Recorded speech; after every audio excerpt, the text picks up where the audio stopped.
내가 우리 주경이 죽이려고 한 놈이구나. 이름이 장기윤이라고 했지? 나 주경이 친아빠다. 이제부터 각오하는 게 좋을 게다. 신주경의 친아빠가 나타나서 장기윤을 응징한다는 이야기를 해보려고 해요. 그 전에 오늘도 보러 와 주셔서 감사합니다. 여러분들의 가정에 평안과 행복이 깃들기를 바라며 우아한 제국 리뷰 시작하겠습니다. 재미있게 보시고 좋아요, 구독 눌러주시면 좋은 일이 잔뜩 생기실 거예요. 지금까지도 사람을 여럿 죽여왔던 장기윤이 또 한 사람을 죽이려고 시도했습니다. 장기윤한테 지금 가장 시급한 것은 구속영장을 발부하는 것 같아요. 이런 자식이 어디론가 도망치게 된다면 어디선가 또 사람을 죽일 게 분명하다는 생각이 드는데요. 바로 병원으로 실려온 양희찬은 바로 숨이 끊어지지는 않았지만 의식을 쉽게 되찾지 못하고 있었습니다. 양희찬만 죽인다고 일이 해결되는 게 아닌데 장기윤은 이미 궁지에 몰려서 상황을 제대로 파악하고 있지 못했는데요. 장기윤한테 가장 중요한 건 장창성이 살아있다는 사실이 밝혀지는 일이었습니다. 홍혜림이 장창성을 완전히 제거하려고 나갔다가 서희재한테 장창성을 빼앗기고 말았잖아요. 장기윤은 폭력을 동원해서 다시 장창성을 되찾으려고 하는 것 같은데 그런 장기윤을 막아선 사람이 있었습니다. 장기윤은 정말 한 번도 생각해보지 못했던 조력자였어요. 그건 바로 신주경의 친아빠였는데요. 장기윤은 신주경이 부모도 없는 고아 출신이라며 끔찍하게 싫어했잖아요. 하지만 그건 사실이 아니었습니다. 신주경의 아빠는 주경이가 어릴 때 갑작스러운 사고에 휘말려 주경이를 잃어버렸던 거지 주경이를 버리거나 그런 사람이 절대 아니었던 거죠. 심지어 주경이를 찾으려고 30년 세월을 끊임없이 노력해왔던 사람이었습니다. 내 놈이 감히 우리 주경이를 협박해? 채비서 일단 내 눈앞에서 저것들 치워버리고 우아한 제국 총액 얼만지 확인해와. 신주경은 장기윤한테 접근하기 위해서 일본에서 온 재벌 상속녀 행세를 했었는데요. 하지만 일본인 재벌 아버지는 실제로 존재하지 않았고 그건 장기윤을 속이기 위한 거짓말일 뿐이었습니다. 그런데 그게 거짓말이 아니라는 반전이 드러난 거죠. 주경아, 지금까지 고생 많았다. 아빠가 널 지켜주지 못해서 미안해. 이제부터는 아무 걱정 말거라. 주경이 힘들게 하는 놈들은 아빠가 전부 혼내줄 거야. 신주경의 아빠는 국내 굴지의 기업 총수였고 신주경이 재벌 상속녀라는 말이 이제는 거짓말이 아니라 진실이 되어버린 거죠. 신주경은 아빠 품 안에 안겨서 하염없이 눈물을 흘렸는데요.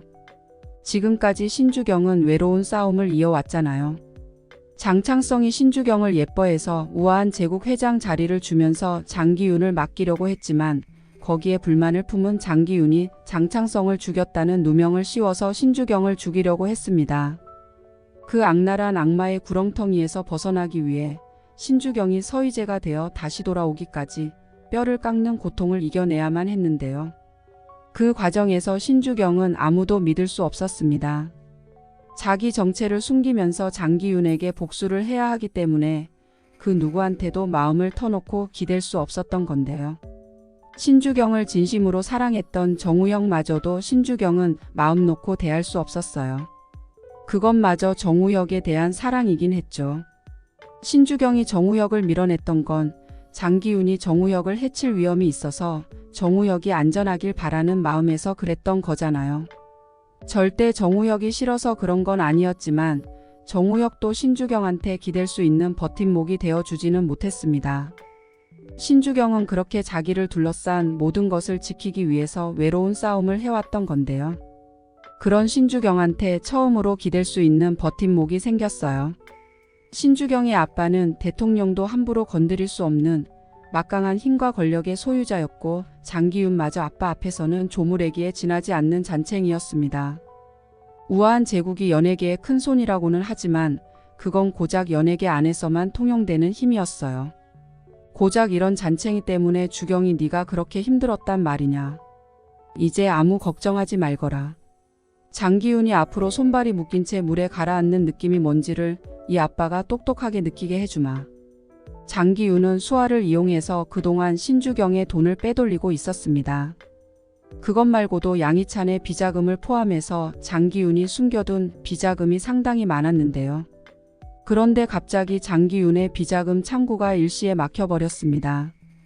차명 계좌에 넣어놨던 돈이 인출이 안 되는 것은 물론이고 장기윤이 사무실에 숨겨놓았던 금고까지 일순간에 털리고 말았는데요.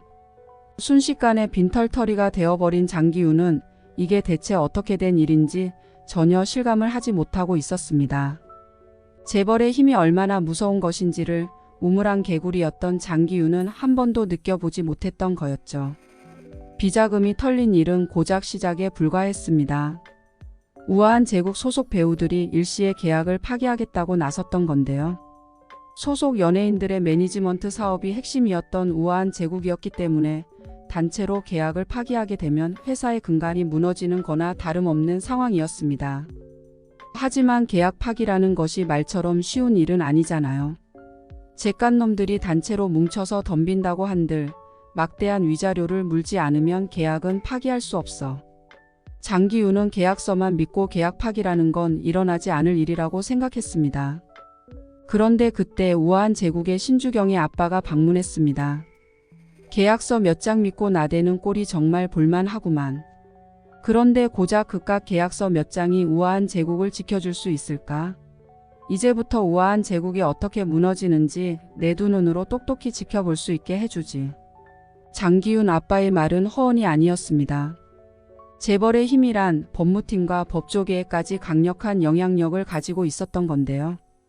법무팀장의 논리는 아주 매서웠습니다.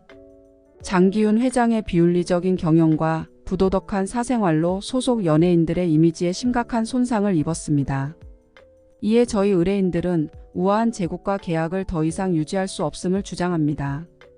오히려 우아한 제국 측에 대해서 소속 연예인들의 이미지에 악영향을 미친 것을 감안해 앞으로 예상 가능한 손해에 대해 막대한 손해배상을 청구하는 바입니다.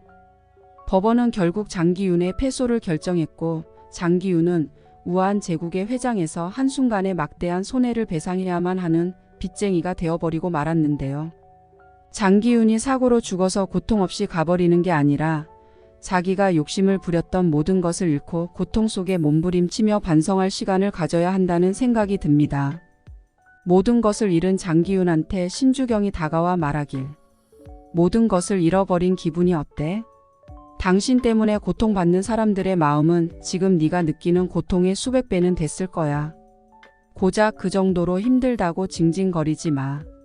내 죗값을 치르는 건 이제부터 시작이니까. 장기윤은 자기는 이제 잃을 것이 아무것도 없다고 생각했지만 그건 장기윤의 착각이었죠. 모든 권력이 떨어져 나간 장기윤은 자기가 그동안 저지른 악행을 더 이상 숨길 힘이 없었습니다. 제클린의 언니를 죽게 만들었던 일부터 시작해서 마지막에 양희찬을 제거하려고 했던 일까지 장기윤의 여죄가 낱낱이 드러나고 있었는데요. 파도 끝이 안 보이는 장기윤의 악행에 장기윤의 기사를 작성하는 기자들마저 혀를 내두를 정도였습니다.